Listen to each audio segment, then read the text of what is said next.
오늘의 말씀은 누가복음 7장 45절에서 47절 말씀입니다.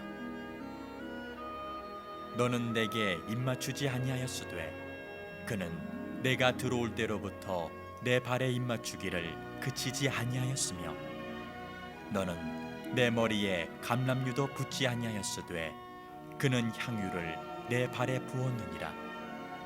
이러므로 내가 내게 말하노니 그의 많은 죄가 사하여졌도다. 이는 그의 사랑함이 많음이라.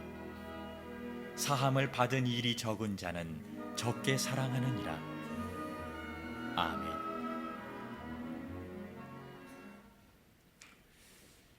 영국이 인도를 식민지로 지배할 때 인도 땅에서 일어났던 일입니다. 많은 이 영국 사람들이 인도의 낯선 환경에 어려움을 경험하는데 그 중에 하나가 인도에 그 독사 코브라가 많은데 자꾸 이 코브라 뱀에게 영국 사람들이 물려서 죽는 거예요. 그러니까 자국민을 보호해야겠다고 생각한 영국 사람들이 한 가지 묘안을 짜내기를 인도 사람들에게 이렇게 광고를 했습니다. 코브라를 잡아오면 상금을 주겠다. 그랬더니 가난한 인도 사람들이 먹고 살기 위해서 또는 상금을 타기 위해서 열심히 코브라를 잡아서 영국 사람들에게 갖다 바치기 시작하는 거예요. 그러니까 정말 영국 사람들의 사망률이 조금 떨어졌습니다. 자, 그런데 한 1년쯤 지나가지고 코브라 수가 1년 정도 그렇게 잡아들였으면 줄어야 되는데 박멸되지 않고 오히려 숫자가 계속 늘어나는 거예요. 이상하다고 생각한 영국의 총독부가 다시 조사를 해보니까 인도 사람들이 이 코브라가 돈이 되니까 처음에는 들로 산으로 코브라를 잡으러 다니다가 집에서 우리를 만들어 가지고 코브라를 키우기 시작하는 거예요. 그리고 그 코브라를 가져다가 돈으로 맞바꾸면서 생계를 유지하는 사람들이 늘어나는 거예요. 그러니까 코브라가 점점 많아지는 거죠. 이렇게 해서는 안 되겠다. 그래서 다시 영국의 총독부가 이 정책을 폐지했습니다. 그리고 이제 모든 문제가 끝날 줄 알았습니다. 그런데 몇 년 뒤에 더 큰 문제가 생겼습니다. 코브라 상급을 주는 정책을 폐지하자 코브라가 수십 배로 많아진 거예요. 이유는 이제 더 이상 돈이 되지 않으니까 집에서 우리에 키우던 코브라를 사람들이 전부 다가 바깥에다가 버리기 시작하는 거예요.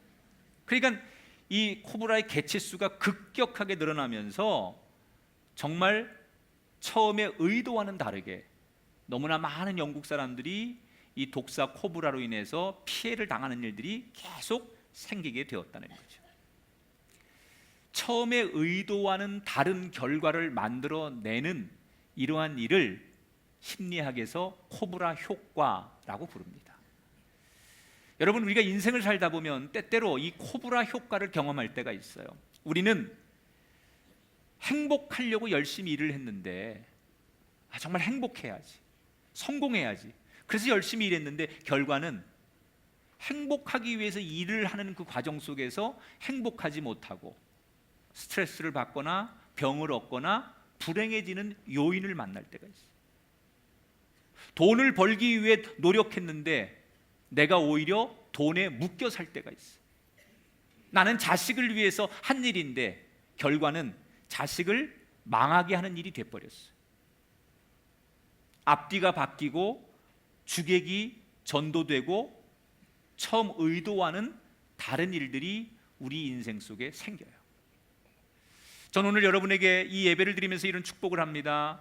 오늘 예배자인 여러분들의 삶에 바로 잡아져야 될 것이 잡아지시고 본말이 바로 되는 그런 삶의 시작이 오늘 예배를 통해 일어나게 되시기를 주의 이름으로 축원합니다. 오늘은 죄 많은 한 여인이 예수님을 만나면서 그의 인생이 새로워지는 이야기가 누가복음 7장에 소개가 되고 있습니다. 예수님께서 한 바리새인의 집에 식사 자리에 초대를 받으셨어요. 좀 이상하지 않습니까? 지금까지 우리가 알고 있는 바리새인들은 예수님과 갈등의 소재를 일으키는 사람들이었어요. 이 바리새인들은 그 당시 종교 사회, 2000년 전 종교 사회에서 자기들이 누구보다도 하나님을 열심히 믿는 사람들이라고 생각하는 거예요. 기도도 많이 하고 금식도 많이 하고 자기들은 율법을 지키며 살고 헌금도 많이 하는, 그래서 종교적 자부심이 대단히 많았던 사람들이 바리새인들이에요.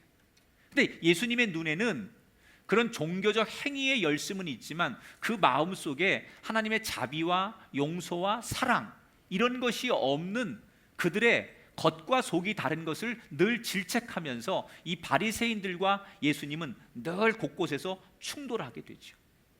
그래서 보통 예수님이 바리새인들하고 가까이 하지 않으시고, 바리새인들도 정치적으로나 신학적으로 예수님에게 꼬투리를 잡아서 어떻게든지 예수님을 고발하고 또는 어렵게 만들려고 하는 게 바리새인들의 의무라고 생각했었어요. 그런데 오늘 성경에 보니까 예수님께서 한 바리새인의 식사의 자리에 초대를 받았다. 그런데 거기 응하셨어요. 왜 그랬을까요? 예수님은 높은 사람이든 낮은 사람이든 가난한 사람이든 부한 사람이든 누구든지 친구가 되기를 원하시지, 가려서 따로따로 이렇게 따져가면서 친구를 삼지 않으시겠다. 모든 사람이 나의 친구고 내가 사랑할 사람들은 모든 사람이다. 그게 유대인이든 이방인이든 나는 모든 사람들을 사랑한다라는 의미에서 그 식사 자리에 응하시는 거죠. 자, 이 바리새인이, 예수님을 초대한 바리새인이 오늘 성경에 보니까 이름이 나와요. 시몬이라는 바리새인이에요.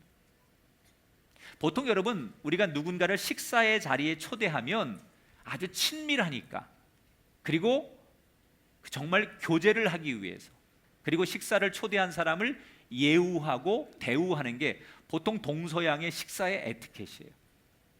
예수님을 초대했으니까 귀한 손님으로 식사 자리에서 그를 대우하는 게 맞아요. 그런데 이 바리새인은 예수님을 그런 의도로 초대한 것 같지 않아요. 오늘 성경에 보니까 예수님 말고도 그 식사 자리에 여러 사람들을 많이 초대합니다. 그런데 그 다른 자기가 생각하는 중요한 손님들에 비하면 예수님은 별로 중요하다고 생각을 안 하는 것 같아요. 그래서 그냥 오면 오는 거고 가면 가는 거고 보통 손님처럼 예수님을 대접하는 것이 오늘 성경의 쭉 본문을 읽어보면 여러분 이해가 되십니다.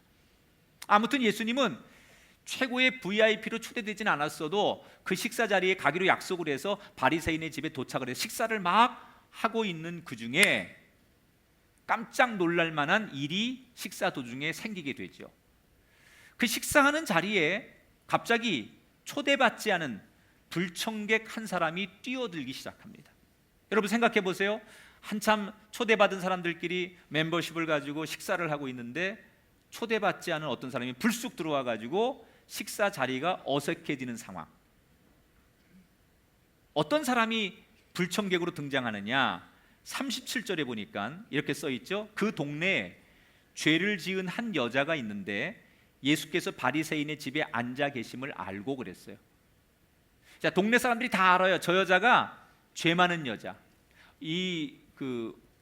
아마도 유대 문헌들에 보면 이런 죄인을 얘기할 때 사람들이 흔히들 창녀, 그러니까 몸 파는 여자들, 저 여자 불결한 여자고 윤리적으로 부도덕한 여자고 그저 먹고 살기 위해서 함부로 하는 여자, 아마 그런 여자였던 것 같아요. 그러니까 사람들이 그 여자의 행실을 다 알기 때문에 저 여자 저거 못된 여자, 부도덕한 여자 이러고 사람들이 손가락질하고 욕하고 별로 안 좋아하고 가까이 하지 않는 소위 외면받는 한 여인이 있었는데 그 동네에 그 여인이 갑자기 식사 자리에 뛰어들었어요. 그냥 난장판이 된 거죠. 왜냐하면 그 자리는 예수님을 비롯해서 대부분 종교인들이 앉아 있지 않습니까? 바리새인들이 종교인들인데, 그러니까 종교인들의 특징은 나는 거룩하다, 나는 의롭다. 이게 종교인들의 특징 아니에요. 적어도 우리가 이렇게 거룩한 사람들끼리, 수준이 맞는 사람끼리 오늘 저녁 식사를 하는 거고, 우리가 서로 이 정도 교제를 할 수 있는 수준들이 되는 우리들끼리 만나서 이렇게 우리가 이런 자리를 마련했는데, 이 자리에 전혀 거룩하지 않은, 소위 자기들이 죄인이라고 단정하는 어떤 여자가 초대받지 않은 상황에서 이 식사 자리에 불쑥 뛰어드는 거예요. 여러분 생각해 보시죠. 우리가 불결한 사람 가까이 하고 싶습니까? 세상 사람들이 여론에서 다 손가락질하고 저 사람과 가까이 하고 싶지 않다라고 하는 사람하고 누가 가까이 하고 싶겠습니까? 그런데 이 여인이 자기 발로 뛰어드는 거예요. 그러니까 거기 있는 많은 사람들이 불쾌하게 생각했겠죠. 그리고 누군가는 소리를 쳤을 거예요. 여기가 어디라고 들어오냐, 당장 나가지 않겠느냐. 그리고 그 여자를 밀쳐내기도 했을 거예요. 그러나 이 여자는 막무가내입니다. 사람들이 욕을 하고 불쾌한 표정을 짓고 심지어 밀쳐내려고 해도 이 여자는 막무가내로 나갈 수 없다고 하며 굳이 사람들의 저항을 뿌리치고 예수님에게로 다가와서 예수님 발 앞에 무릎을 꿇습니다. 그리고 자기가 준비해온 병을 꺼내더니 그 병에서 향유 옥합을 예수님 발에 붓기 시작해요. 그리고는 그 자리에서 한없는 눈물을 뚝뚝뚝 흘리더니 자기의 머리카락으로 예수님 발에 부은 향유를 닦기 시작했어요. 37절 38절을 볼게요. 향유 담은 옥합을 가지고 와서 예수의 뒤로 그 발 곁에 서서 울며 눈물로 그 발을 적시고 자기 머리털로 닦고 그 발에 입 맞추고 향유를 부었다. 여러분, 아주 잠깐 사이에 일어난 일이지만 상상도 할 수 없는 일이 벌어졌어요. 이 향유라는 것은 유대 사회에서 여자들이 머리에 바르는 기름이에요. 아주 냄새가 좋은, 향기가 있는, 요즘 말하면 향수 같은 건데 그 머리에 바르는 건데 그걸 머리에 붓지도 않고 예수님 발에 부었대요. 보통 여러분, 신분 사회에서는 지금도 그렇죠. 우리가 이런 현대 사회에서도 남의 발을 만진다는 것은 특별한 일이 아니면 할 수 없는 거예요. 직업상 환자나 또는 서비스 해줘야 되는 사람의 발을 만지지 않는 한 보통 사람이 일반적인 관계에서 상대의 발에다가 키스를 하거나 상대 발에 무릎을 꿇거나 상대 발을 존중한다는 것은 이건 굉장히 사실 인격적으로 모독당하는 거죠.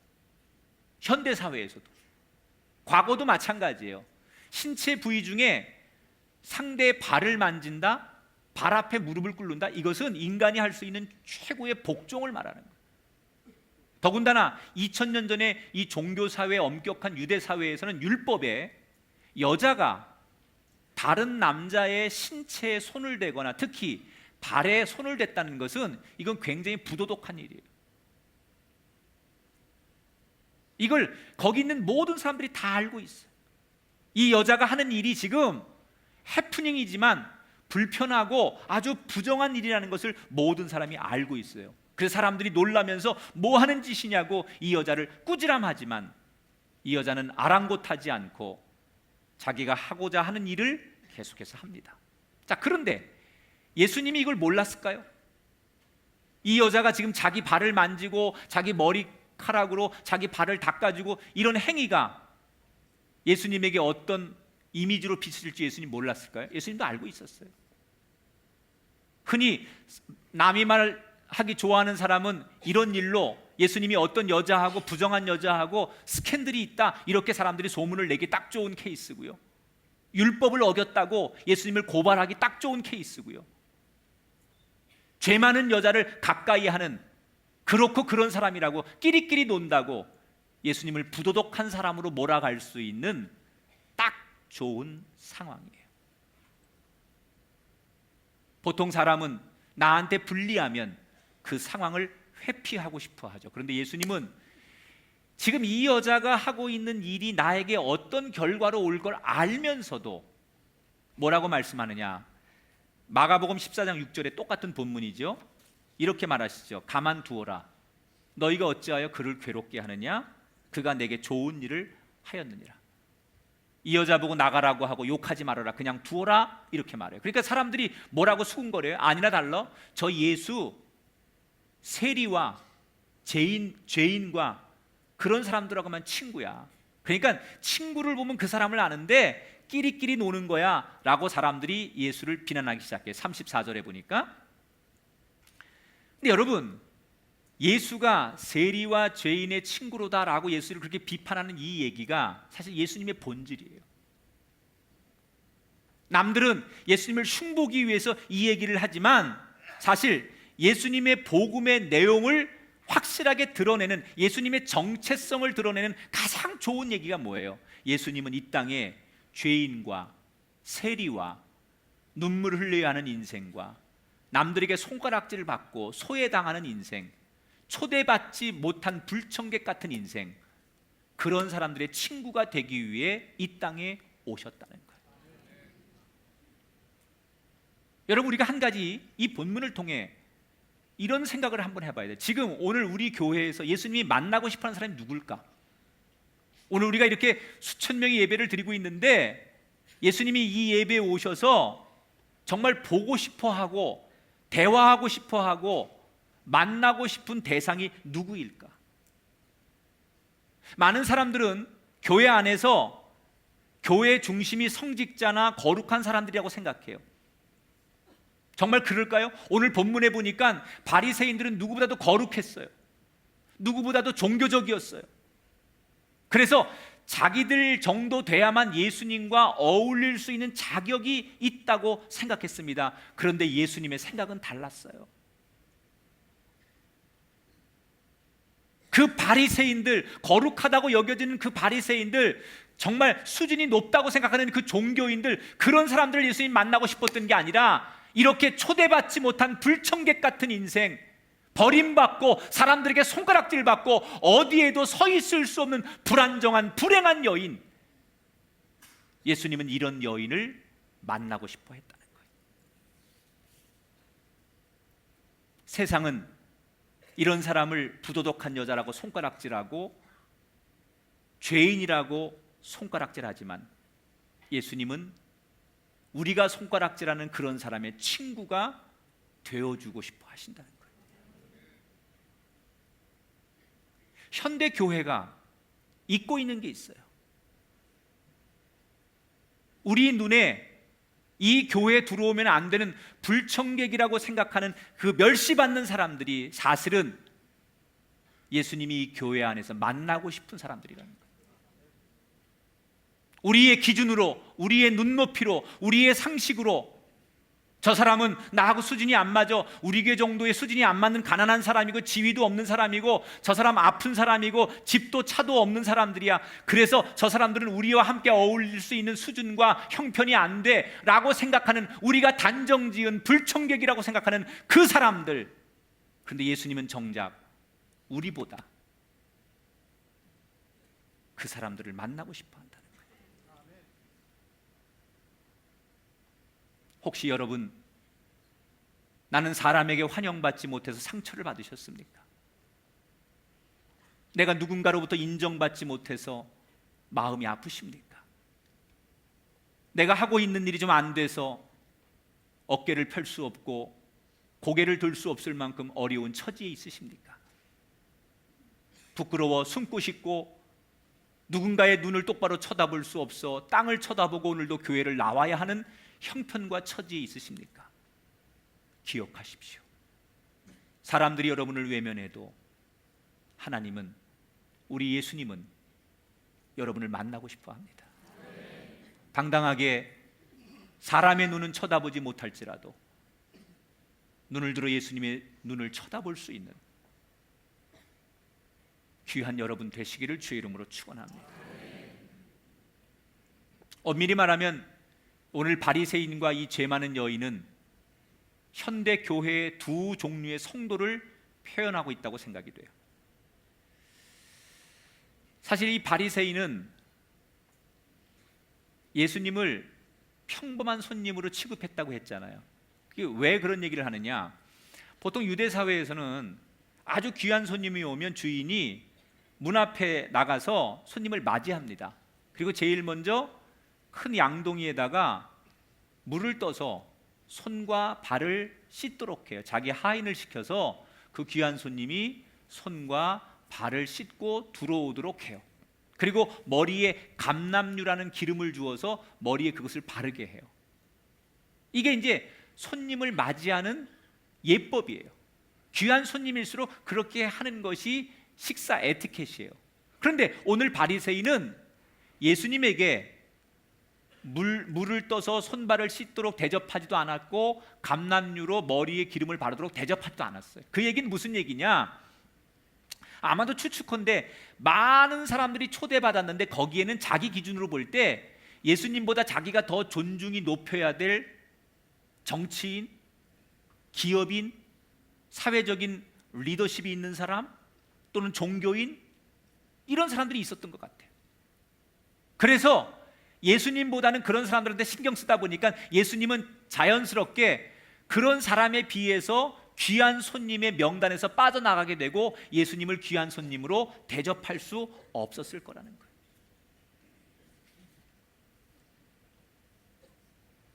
그냥 예수님을 보통 손님으로 대접한 이 바리새인. 여러분, 저는 이 성경을 묵상하면서 나의 모습, 우리의 모습이지 않을까? 우리가 날마다 주님을 모시기 위해 예배하고, 우리가 날마다 주님 앞에 서기 위해 기도하고 묵상하는데, 정말 내 심령에 우리 가정의 귀한 손님으로 주님을 초대한다고 우린 말을 하면서도 언제나 주님을 그냥 보통 손님으로, 내 심령 안에 주님보다 더 소중한 손님이 있기 때문에 주님을 초대하긴 하지만 주님보다 더 중요한 돈이라는 손님, 명예라는 손님, 성공이라는 손님, 이게 더 급급하고 이 손님을 맞이하고 이 손님을 대우하느라고 예수님을 내 심령에 보통 손님 정도로 맞이하고 있는 건 아닌지. 정말 예수님은 많은 손님 중에 똑같은 한 분이어야 되는가? 이 세상에 많은 종교 가운데, 많은 신 가운데 동일한 취급을 받는 그런 존재여야 하는가? 예수님은 만왕의 왕이십니다. 우리의 찬송과 영광을 받기에 합당하신 분입니다. 그 어느 것하고도 비교할 수 없는 가장 높임을 받으셔야 할 분이 예수님이십니다. 여러분 심령에 그 주님을 맞이하신다면 그 어떤 손님보다도 주님을 우선으로 높일 수 있는 우리가 되기를 주의 이름으로 축원합니다. 그런데 반대로 오늘 이 죄 많은 여인은 세상적으로는 한이 많은 여자예요. 사람들이 무시하고 손가락질하는 그런 여자예요. 그런데 이 여인의 오늘 가장 중요한 장점 하나가 성경에 등장하죠. 그건 뭐냐? 겸손했다는 거예요. 여러분, 그녀가 예수님 앞에 와서 우여곡절 속에 제일 먼저 한 일이 뭐예요? 예수님 발 앞에 엎드렸다는 거예요. 그리고 자기의 가장 귀한 향유를 부었다는 거예요. 그리고 흘러내리는 그 향유를 자기 머리카락을 풀어서 꼼꼼히 정성스럽게 예수님의 팔을 닦아드렸어요. 발을 닦는 일은 종이 하는 거예요. 노예가 하는 일이에요. 이거 뭘 말하는 거죠? 아마도 이 여인은 아까도 얘기한 대로 사람들이 창녀, 나쁜 여자, 부도덕한 여자, 불결한 여자, 사람들이 이렇게 다 동네에서 소문을 내고 이 여자를 상대해 주지 않고 이 여자를 왕따시키고 이렇게 죄인 취급을 하며 살던 여자였을 거예요. 그런데 어느 날 이 여자가 예수님의 복음을 들었어요. 예수님의 설교를 들었어요. 그리고 나 같은 인생, 사람들 앞에 환영받지 못하고 멸시받던 나 같은 인생, 이런 인생이 주님이 사랑하시고 이런 사람에게도 기회를 주시고 이런 사람이 하나님이라는 복음을 듣고 나서 이 여인의 마음속에는 희망이 생겼어요. 그리고 그 감격과 그 고마움을 가지고 오늘 예수님 앞에 나와서 나 같은 인생을 처음으로 사람 대접해 주시고 나 같은 인생에게 미래가 있다고 말씀해 주시고 나 같은 인생도 사랑해 주신다고 말씀하니 나는 그것만으로도 행복합니다 라면서 이 여인은 예수님 앞에 그게 너무 고마워 눈물을 쏟으며 울 수밖에 없었어요. 여러분, 그게 뭐예요? 겸손이에요. 얼마나 많은 사람들이 교만한지 몰라요. 심지어 예수님 발 앞에 나와서도 고개를 숙이지 않아요. 바리새인처럼 예수님 앞에서도 당당하려고만 해요. 따지려고만 해요. 문제 제기만 해요. 얼마나 많은 교회들이, 얼마나 많은 현대의 성도들이 하나님 앞에 나와서 말씀을 들으며 말씀을 따집니다. 그 말씀이 맞나요? 요즘 세상에 그 말씀이 여러분 적용이 되나요? 이러면서 하나님 말씀 앞에 따집니다. 겸손이 없습니다. 그저 말씀하시는 대로 그 하나님 말씀 앞에 엎드리는 심령이 아니라, 우리가 교회 나와서 신앙생활할 때 내 의견, 내 생각, 말씀 앞에 그 말씀을 듣지 않고, 말씀 앞에 겸손하지 않고, 십자가 앞에 겸손하지 않고, 십자가 앞에 엎드리지 않고 그 말씀을 따지지요, 비판하지요, 심지어 하나님이 말씀하는데도 아멘하지 않죠. 그래서 현대교회들이 불행한 거예요. 말씀을 듣고 예배를 드리고 나서도 뭐가 오늘은 이러면 안 되는 거야, 그건 잘못된 거야. 그게 바리새인이죠. 예배의 자리에 앉아서도 불평할 거리를 찾고 부정적인 시각으로 바라보고 그 하나님의 말씀이 떨어지는데도 불구하고 그건 아니지요 라고 고개를 가로저으며 그 말씀 앞에 비판과 반항을 하는, 그게 바로 겸손을 잃어버린 바리새인이죠. 하나님이 원하시는 건 우리의 논리와 우리의 똑똑함을 원하시는 게 아니더라고요. 그 발 앞에 엎드리는 것. 주님 말씀하시니 나는 아무것도 아닙니다. 그리고 그저 그 발 앞에 엎드리는 그 겸손을 주님은 우리에게 원하신다는 거예요. 여기 대단한 분들이 많이 앉아 계십니다. 여러분의 지위를 주님이 원하시는 거 아니에요. 여러분의 부와 여러분의 명예와 여러분의 권세를 주님이 원하시는 게 아니에요. 겸손히 주님 앞에 엎드려지는 겸손의 예배를 주님이 원하시는 거예요. 나는 예수님보다 더 귀한 손님이 있어서 예수님을 내 심령에 모시면서도 그 더 귀한 것 때문에 오늘도 예수님을 평범한 예수님으로, 내 심령의 뒷전에 몰아놓는 예수님으로 맞이하고 있지는 않은지. 그렇다면 오늘 우리가 바꿔야 할 게 하나 있습니다. 이 죄 많은 여인처럼 주님 발 앞에 눈물로 엎드려지는 그런 겸손의 심령들이 될 수 있기를 주님의 이름으로 축원합니다. 누가 좋은 사람이고 누가 나쁜 사람일까에 대한 고민을 늘 많이 합니다. 근데 저는 이 고민에 대한 답이 없다고 생각해요. 왜냐하면 어느 관점으로 본느냐에 따라서 좋은 사람일 수도 있고 누군가에게 나쁜 사람일 수도 있고 그 사람이 누군가에겐 좋은 사람일 수도 있어요. 자, 제가 예를 한번 들어볼게요. 어떤 아버지가 있었어요. 그 집에 개구장이 아들 녀석이 하나 있었는데 막 부산하게 움직이다가 음료수를 카펫에다가 엎질렀어. 아버지가 불같이 화를 내는 거예요. 너 그럴 줄 알았다고. 그렇게 부산하고 정결하지 못하고 정갈하지 못하고 그렇게 너 그러더니 결국 카펫에다가 음료 엎질리지 않았냐고. 너는 왜 그러냐고 그러고 애를 막 혼내는 거예요. 그런데 며칠 뒤에 이 사람이, 아버지가 자기가 거실에 있다가 카펫 위에 있는 음료수를 발로 어떻게 차가지고 음료수가 넘어져 카펫이 또 젖었어요. 이번에 뭐라고 이 사람이 화를 냈느냐, 누가 여기다 컵을 갖다 놨냐고.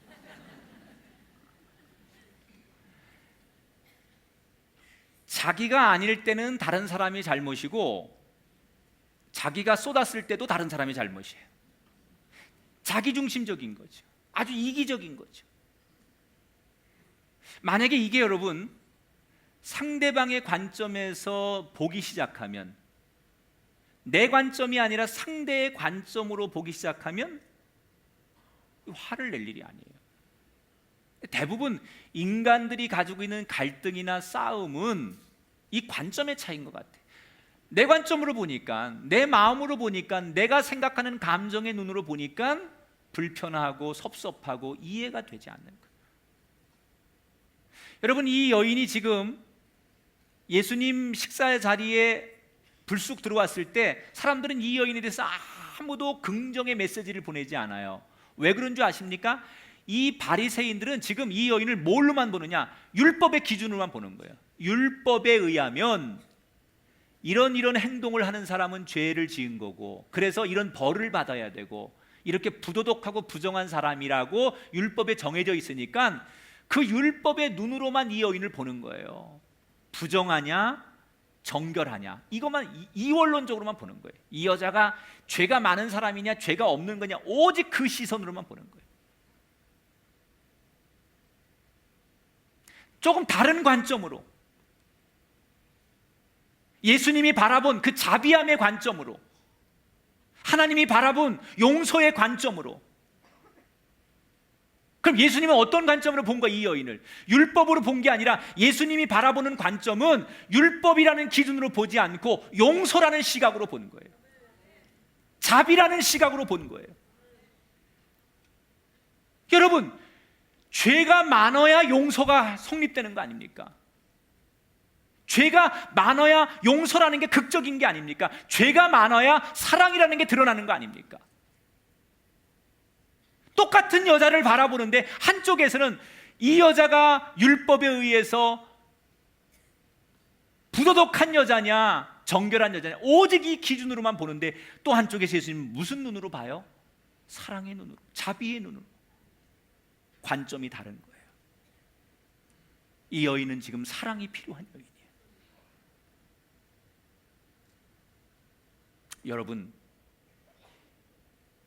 여러분은 지금 세상을 어떤 눈으로 바라보고 계십니까? 여러분 마음에 불편함을 주는 그 사람을 향하여 여러분 어떤 눈으로 바라보고 계십니까? 예수님이 우리에게 오늘 하고자 하는 얘기는, 너도 가서 이와 같이 하라. 율법의 눈으로만, 세상의 잣대로만, 우리가 가지고 있는 윤리의 잣대로만 보지 말고 자비의 눈으로, 사랑의 눈으로, 용서의 관점으로도 보아라. 결국 바리새인 시몬보다 지탄받고 손가락질 받아야 했던 부도덕한 그 여자는 예수님으로부터 더 많은 사랑과 칭찬을 받게 되죠. 44절부터 46절을 제가 읽어볼게요. 예수님께서 이 여자에게 이렇게 칭찬하세요. 이 여자를 보느냐? 내가 내 집에 들어갈 때 너는 내게 발 씻을 물도 주지 아니하였으되 이 여자는 눈물로 내 발을 적시고 그 머리털로 닦았으며 너는 내게 입 맞추지도 아니하였으되 그는 내가 들어올 때부터 내 발에 입 맞추기를 그치지 아니하였으며 너는 내 머리에 감람류도 붓지 아니하였을 때 그는 향유를 내 발에 부었느니라. 바리새인에게 하는 얘기예요. 너는 나를 그저 평범한 손님으로, 그저 그런 존재로 받아들였지만 이 여인은 비록 세상에서 지탄받고 손가락질을 받는 여자지만 나를 향하여 가장 겸손한 마음으로, 가장 극진한 마음으로 나를 대한 이 여인이 너보다 낫다는 거예요. 혹시 여러분은 지금 누군가의 시선 때문에, 세상의 잣대 때문에 힘들고 불편하게 살고 계십니까? 어떤 사람의 말 한마디 때문에 상처를 받고 고통스러워하고 계십니까? 그렇다면 여러분을 주님께 초대합니다. 사람들이 준 상처 때문에, 사람들이 보는 불편한 시선 때문에 사는 게 힘들다면 그런 여러분, 주님 앞에 나오십시오. 그저 주님 앞에 있는 그 모습 그대로 나오시기만 하면 주님이 여러분의 눈물을 닦아주시고 여러분의 아픈 상처와 여러분의 삶을 격려하시고 회복하시고 칭찬해 주실 줄 믿습니다. 이 여인에게 예수님께서 마지막으로 큰 선물을 하나 하시죠. 아주 중요한 선물을 이 여인에게 던지세요. 47절 같이 한번 읽어볼게요. 이러므로 내가 내게 말하노니 그의 많은 죄가 사하여졌도다. 이는 그의 사랑함이 많음이라. 사함을 받은 일이 적은 자는 적게 사랑하느니라. 이 여인에게 예수님이 던진 마지막 선물이 뭐예요? 내 죄가 사해졌다. 여러분, 사람에게는 아무리 해결해도 근본이 해결이 안 되면 해결되지 않는 게 많아요. 가장 중요한 문제가 근본이에요. 우리가 뭐 사람에게 돈 문제, 건강 문제, 가정 문제 다 중요하지만 그것보다 더 문제의 근본이 있습니다. 사람이 죄에 묶여 있는 거예요. 우리가 죄라고 하는 사슬에 딱 묶여 있어요. 그런데 묶인 채로 내가 아무리 금은부와 치장을 하고 좋은 자가용을 가지고 있고 좋은 아파트에 살고 내가 아무리 세상적인 인기와 명예가 있어도 내가 죄라고 하는 사슬에 묶여 있기 때문에 그 좋은 차를 가지고 그 좋은 돈을 가지고 내가 갈 수 있는 게 한계가 있어요. 그런데 비록 내 손에 아무것도 없고 내가 알몸이고 벌거벗은 인생일지라도 이 죄의 사슬이 끊어져서 죄의 문제가 해결되면 그는 그때부터 자유한 인생이 되는 거예요. 아무리 돈이 많은들, 여러분 아무리 세상적인 게 여러분에게 많이 주어진들, 그게 여러분 손에 다 쥐어진들, 여러분 죄의 사슬에 묶여서 그 죄의 문제가 해결되지 않아서 여전히 그 죄에 눌려 있다면 여러분 자유가 없는 거 아니에요? 그까지 뭘 하겠습니까? 그런데 내가 빈몸이고 알몸땡이를 가지고 있고 아무것도 없어도 이 죄의 문제가 해결되면 어디든지 갈 수 있는 자유. 예수님은 이 여인에게 아무것도 가진 거 없지만 근본의 문제, 죄의 사슬에서 벗어나는 자유를 주셨어요. 여러분 오늘 우리가 교회 나와서 때로는 하나님 앞에 경제적인 문제를 기도하고 가정과 건강을 위해 우리가 기도할 수 있어요. 나쁜 거 아닙니다. 그러나 여러분이 정말 오늘 받아야 될 최고의 은총은 내가 죄에서 사함받는 거예요. 내가 죄에서 용서받는 거예요. 비록 내가 원하는 만큼 돈과 명예와 건강을 지금 당장 얻지 않았을지라도 오늘 이 예배를 통하여 여러분 삶을 통하여 하나님이 나에게 죄의 사유함을 주셨다면 여러분은 그것으로 감사하고 그것이 기쁨이어야 하고 내가 내 손에 아무것도 없지만 알몸이지만 이제 나는 자유다, 이제 나는 어딘지 갈 수 있다, 진짜로 나는 행복한 사람이다. 그렇게 걸어가다 보면 돈이 생기고 명예가 생기고 먹을 게 생기는 거죠. 아무리 많은 걸 줬어도 근본이 해결되지 않는데 무슨 자유가 있어요? 무슨 기쁨이 있어요? 우리 안에 키우는 동물과 뭐가 달라요? 하늘을 나는 새처럼 바다를 마음껏 헤엄치는 물고기처럼 죄에서 자유함을 얻는 것, 그것이 은혜입니다. 그것이 우리가 예수 믿는 은혜입니다. 그것이 우리가 교회 다니는 은혜입니다. 예수님은 이 여인에게 이 기쁨을 준 거예요. 만약에 그 여인에게 그 자리에서 잠시 한 번의 이벤트로 위로를 주었다면 그녀는 결코 성경에 남지 않았을 거예요. 그 자리에서 한번 좋다, 여러분 우리가 멋진 식사 자리에 가서 분위기 있는 데서 저녁 한 끼 먹으면 그때는 힐링이 됩니다. 어디 여행 가서 며칠 쉬면 그때는 힐링이 됩니다. 누군가 좋은 사람하고 영화를 보거나 운동을 하면 그때는 힐링이 됩니다. 그러나 그건 한 번의 이벤트입니다. 근본적인 치유는 자유함이에요.